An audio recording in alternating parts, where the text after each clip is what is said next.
Tu firma en este papel vale menos que la servilleta con la que acabo de limpiar mis zapatos, siseó mi esposo, Leonardo, y al segundo siguiente me arrojó con fuerza un fajo de documentos a la cara. El papel me cortó la mejilla con su borde afilado y sentí cómo la sangre caliente comenzaba a deslizarse lentamente sobre mi vestido blanco de Chanel. Alrededor, los 500 invitados más ricos de la ciudad quedaron paralizados. Mi esposo, a quien yo había sacado de la nada, ahora abrazaba a mi hermanastra. «Saquen a esta basura descalza bajo la lluvia», ordenó a la seguridad. Me arrastraron por el salón entre las carcajadas de la élite, y las pesadas puertas se cerraron frente a mí. Él pensó que había expulsado a un ratón. No sabía que la empresa con la que acababa de firmar el contrato de su vida me pertenecía. Yo soy su dueña anónima, y en mi reloj hay escondido un chip que en una hora convertirá su imperio en cenizas. Tu firma en este papel vale menos que la servilleta con la que acabo de limpiar mis zapatos. Las palabras de mi esposo Leonardo resonaron en el salón del Hotel Palacio Real como un disparo en la nuca. Ni siquiera tuve tiempo de estremecerme cuando me lanzó con fuerza un pesado paquete de documentos al rostro. El papel, afilado como una hoja de afeitar, me abrió la mejilla. Sentí un calor instantáneo y luego como una gota de sangre caliente descendía lentamente por mi piel, dejando una marca rojo brillante en el cuello de mi vestido blanco inmaculado de Chanel. A nuestro alrededor, los 500 invitados más ricos de la ciudad quedaron inmóviles. Estábamos en el Salón Dorado celebrando el 10º aniversario de su corporación Leo Corp. Toda la élite, ministros con sonrisas falsas, banqueros con trajes cuyo precio equivalía al presupuesto de una provincia, y sus esposas con rostros que parecían máscaras rígidas de Botox, se quedó congelada con copas de cristal en las manos. Pero en sus miradas no vi horror ni una sola chispa de compasión. Había un entusiasmo depredador, primitivo. Habían venido a esa fiesta en busca de espectáculo, y Leonardo acababa de servirles mi cabeza en una bandeja de plata. Leonardo, el hombre al que conocí cuando era un simple empleado bancario con los puños de la camisa desgastados. El hombre cuya carrera cultivé con mis propios contactos, cuyas estrategias calculé durante noches en vela, mientras él dormía. Yo era su arma secreta, su centro cerebral, su sombra. Ahora estaba frente a mí, con la barbilla levantada en señal de triunfo, abrazando con aire de dueño la cintura de mi hermanastra Camila. Ella estaba a su lado con un vestido casi idéntico al mío, pero con una diferencia crucial. En su cuello brillaba el collar Corazón del Océano, la única reliquia de mi difunta madre, que Leonardo había robado de mi caja de fuerte personal una semana antes, mintiendo que lo había guardado en una caja de seguridad bancaria. «Miren a esta basura descalza bajo la lluvia», ordenó a la seguridad. Me arrastraron por el salón entre las carcajadas de la élite, y las pesadas puertas se cerraron frente a mí. Él pensó que había expulsado a un ratón. No sabía que la empresa con la que acababa de firmar el contrato de su vida me pertenecía. Yo soy su dueña anónima, y en mi reloj hay escondido un chip que en una hora convertirá su imperio en cenizas. «Eres solo una herramienta que por fin se ha desgastado, María», dijo entre dientes, y cada palabra fue como un escupitajo en mi alma. «Durante 10 años soporté tu tono aburrido y tus consejos solo porque eras un puente conveniente hacia los activos de tu padre. Pero hoy todo cambió. Firmé un contrato con Blackwood Industries. Ahora soy el único rey de esta ciudad y tú eres solo un error legal que acabo de corregir. He anulado nuestro matrimonio por tu inestabilidad mental. No eres nadie. Eres un vacío en mi vida». Él hizo un leve gesto con la cabeza a sus guardias, hombres que yo misma había seleccionado, evaluado y contratado para su seguridad. En ese mismo instante, 2 matones me agarraron bruscamente por los hombros, apretándome los brazos hasta hacer crujir los huesos. «Saquen a esta basura descalza bajo la lluvia», gritó Leonardo dirigiéndose al público, y el salón estalló en las primeras carcajadas. Uno de los guardias, con una sonrisa burlona, me arrancó los zapatos, torciéndome dolorosamente el tobillo. Me arrastraron literalmente por todo el salón. 500 personas que ayer mismo no dejaban de llamarme, suplicando una audiencia, ahora me ponían zancadillas, me empujaban y grababan mi humillación con sus iPhone dorados. «Miren, La ex reina ahora es solo una barata sucia. Bien hecho, se creía demasiado. Estos gritos me acompañaron hasta la salida. Me arrojaron por la puerta trasera directamente al barro del patio de servicio. La puerta de hierro se cerró con un pesado sonido metálico, cortándome para siempre del calor, la música y la luz. Me quedé bajo la lluvia torrencial, descalza, con la mejilla ensangrentada y el vestido desgarrado, que se empapó al instante con el agua helada. Leonardo estaba absolutamente seguro de su victoria. Pensaba que los documentos que me hizo firmar bajo el efecto de un somnífero la noche anterior le habían dado el control de todo. Creía que el contrato con Blackwood Industries era su boleto a la inmortalidad. Qué patético era en su arrogancia. Había olvidado la regla principal que yo misma le enseñé. Nunca subestimes al enemigo que te deja creer que has ganado. Leonardo no sabía que Blackwood Industries no era solo una empresa, era una fachada, una leyenda creada por mi padre muchos años antes de mi nacimiento, y el único propietario real de esa estructura era el fondo anónimo Némesis, cuya clave estaba cifrada en el chip subcutáneo de mi muñeca, un chip que él creía simplemente una cicatriz de una vieja quemadura. Con dedos temblorosos por el frío, presioné el botón oculto de mi reloj, que los guardias habían dejado en mi muñeca al considerarlo una baratija sin valor. Activé un canal de comunicación cifrado. «Habla María», susurré, y mi voz, pese al temblor de mi cuerpo, se volvió firme como acero templado. «Inicien el protocolo Oscuridad Total. Vacíen todas las cuentas de LeoCorp. Bloqueen toda la logística. Y lo más importante, envíen copias de sus verdaderos informes fiscales a todos los acreedores. Ahora mismo. No dejen de él ni el polvo». Levanté la vista hacia las ventanas iluminadas del hotel. La fiesta continuaba. Leonardo seguramente estaba descorchando otra botella de champán de 10.000 euros. No sabía que en 40 minutos su imperio se convertiría en humo y que los acreedores, a quienes debía millones de dólares, irrumpirían en ese salón con armas y órdenes judiciales. Pensaba que me había ido sin nada, humillada y destruida, pero aún no había visto cómo es la ira de una mujer que creó un monstruo con sus propias manos y ahora ha decidido borrarlo de la faz de la tierra. Quedaban 30 minutos antes de que la luz en ese salón se apagara para siempre, y su vida se convirtiera en un infierno sin retorno. La lluvia no solo caía, golpeaba mis hombros como si intentara hundir en el barro los restos de mi dignidad. Me quedé de pie en medio de un charco sintiendo cómo las piedras afiladas se clavaban en mis pies descalzos, mientras la mejilla ensangrentada latía con cada latido de mi corazón. Desde detrás de las pesadas puertas de roble del hotel llegaban risas apagadas y el sonido de un violín. Ahí brindaban por mi caída. Ahí Leonardo besaba las manos de mi hermana prometiéndome mi vida.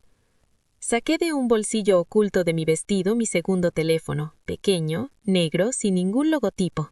Leonardo ni siquiera sospechaba de su existencia, convencido de que yo usaba únicamente el iPhone rosa que me había regalado para espiar cada una de mis palabras.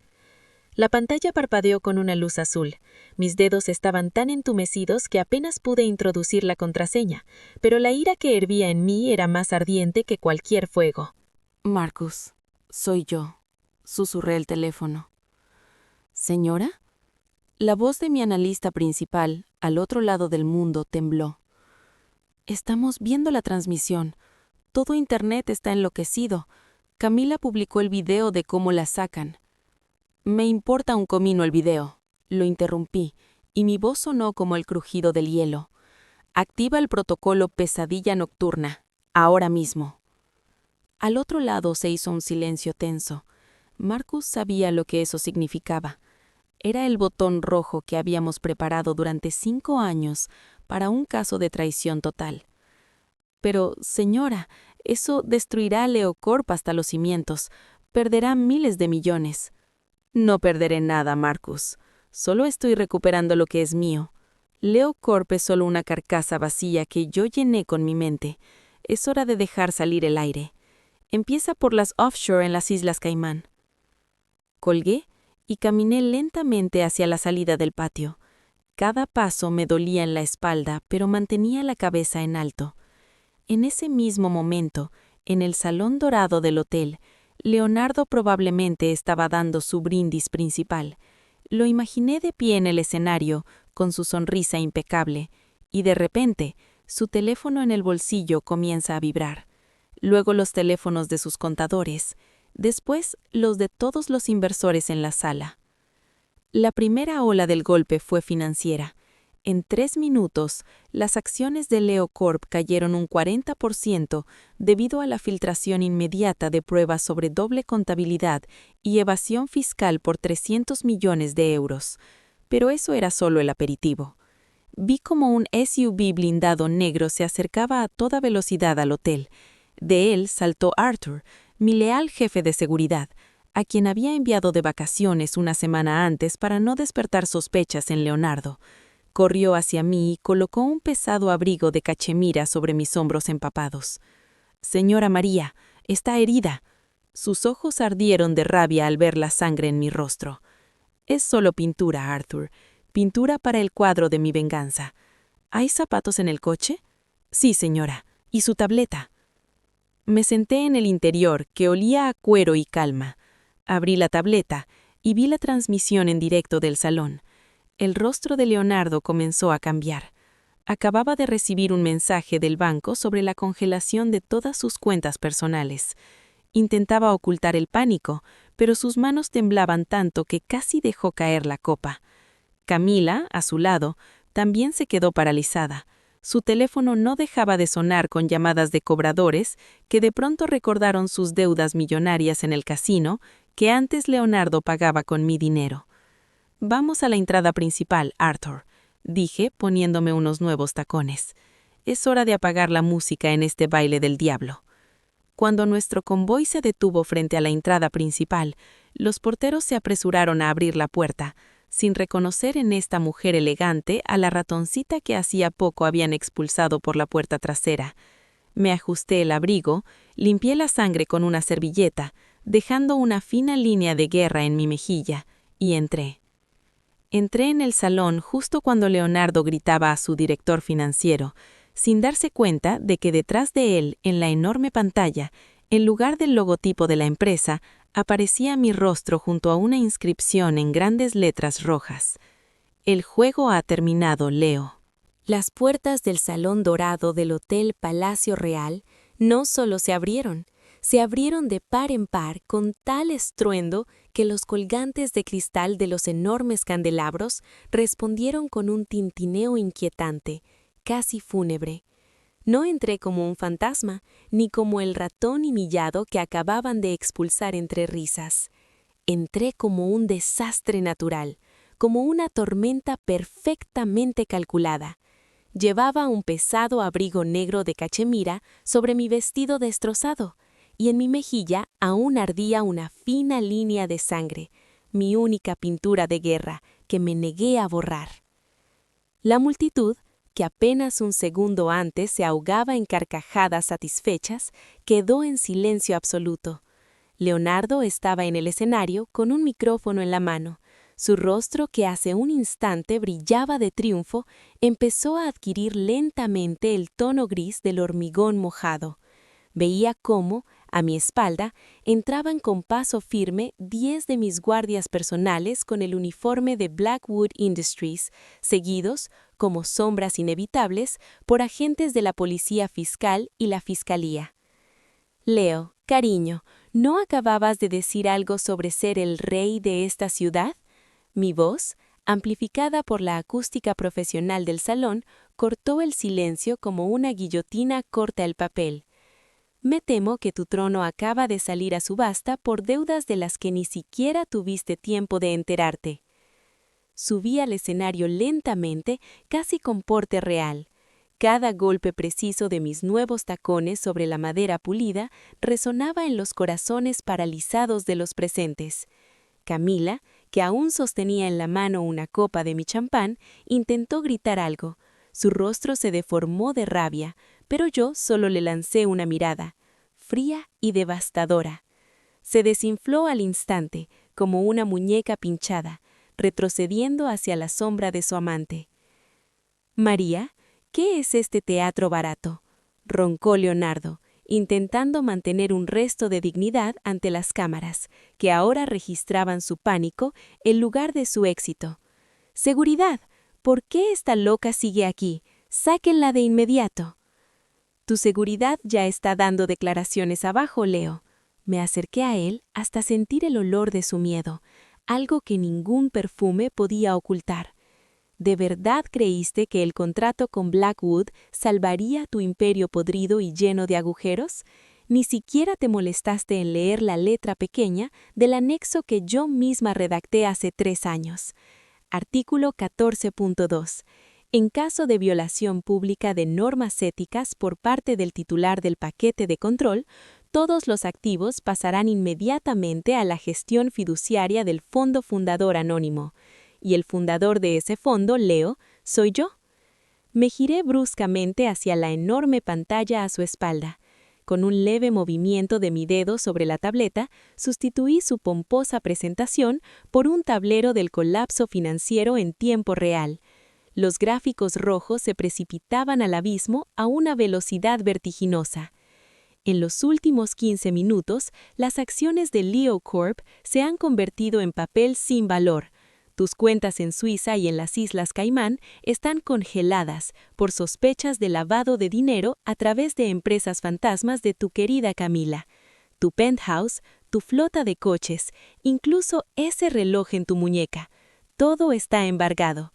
No eres solo un hombre en bancarrota, Leo. Eres un vacío, lo que siempre fuiste sin mi mente detrás de ti.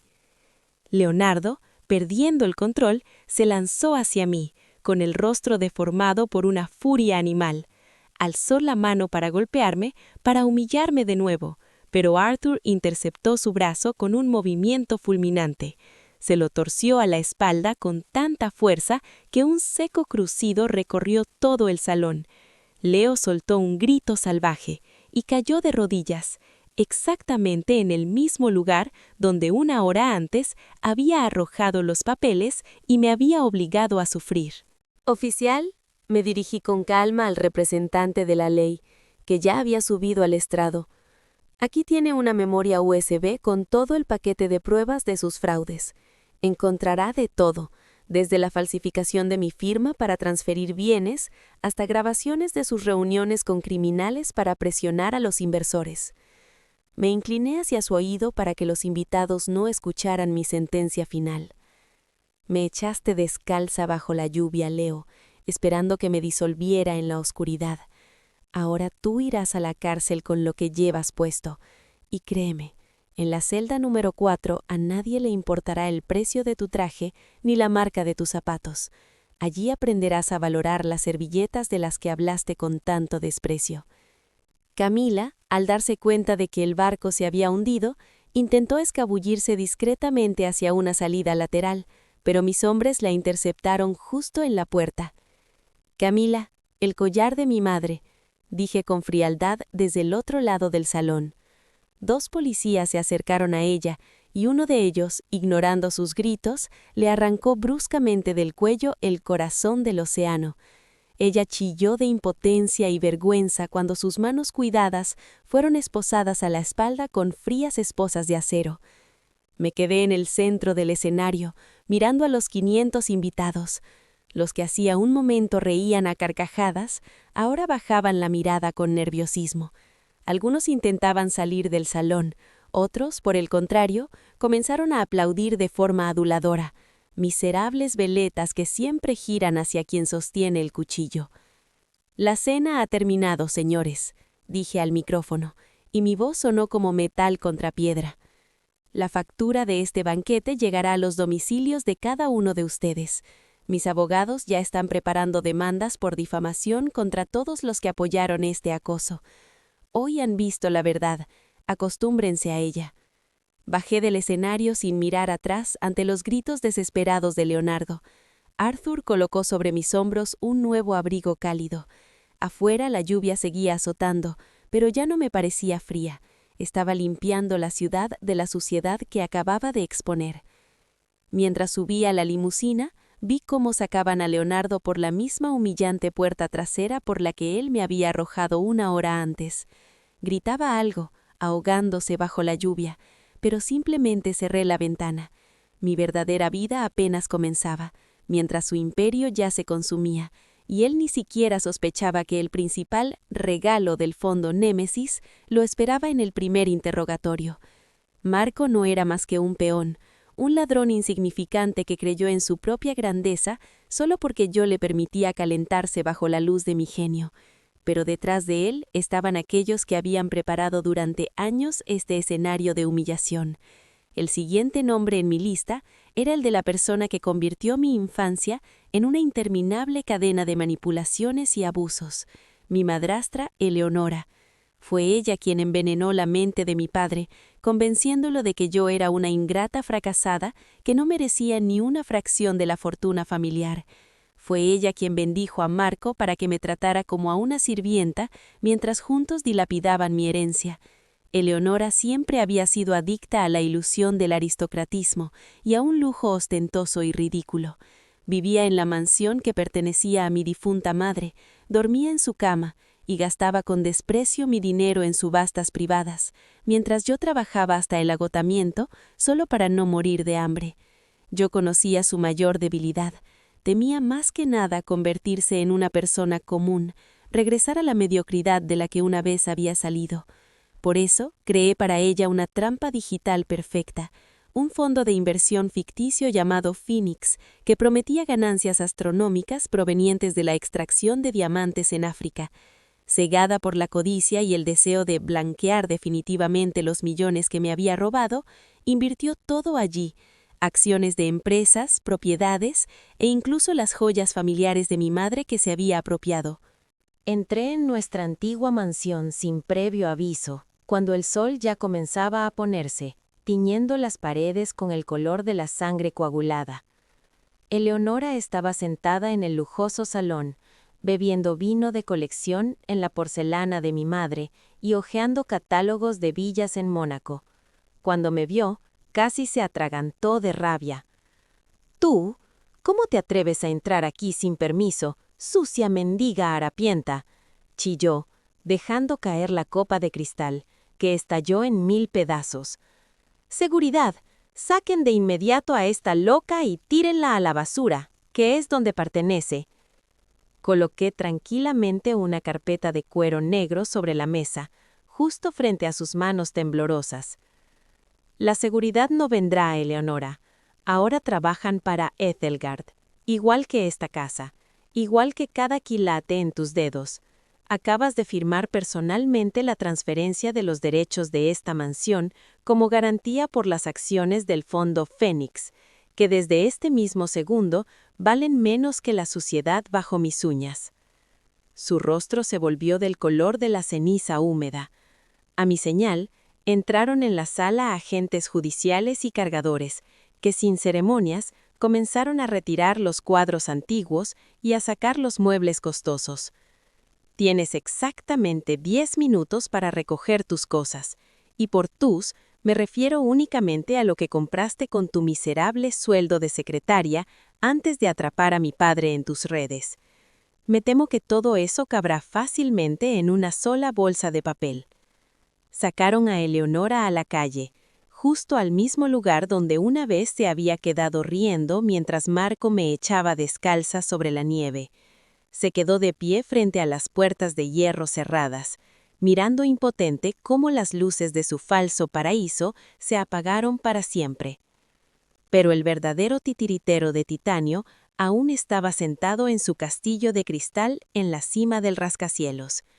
Antonio Valdés, mi antiguo mentor, el genio financiero que me enseñó cada detalle de este juego y que resultó ser el principal arquitecto de mi destrucción, se creía un gran maestro y a todos nosotros simples piezas de madera que podían sacrificarse para alimentar su ego.